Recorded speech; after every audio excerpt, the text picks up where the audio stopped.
Assalamu alaikum, musulmon bir туғандар, қандайсыздар? Тұрар ТВ-нің көршілері.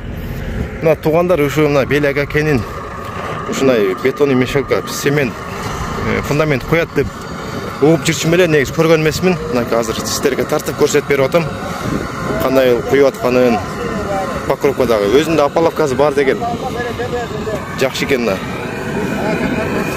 Көзүңүздөр, көрдүңүздөр. Көбүнчө цемент.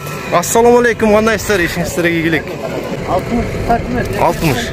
Эки этажга, жерге канча кирди? 120. 120 кирди жерге. Жерге 120 болса, канча цемент кетет экен ушуга? 30 тоннадай деп. 30 тоннадай цемент. Размери кандай бунун? 20 да 10.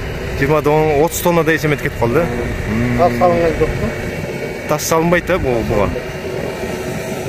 Стандарт там бир тамга канча цемент кетет экен стандартный? Куюп жүрөсүздөр го. Тас салынса 6-7-8 кетет. 6-7-8, жакшы эле экен анда. Прочный болот зато онун.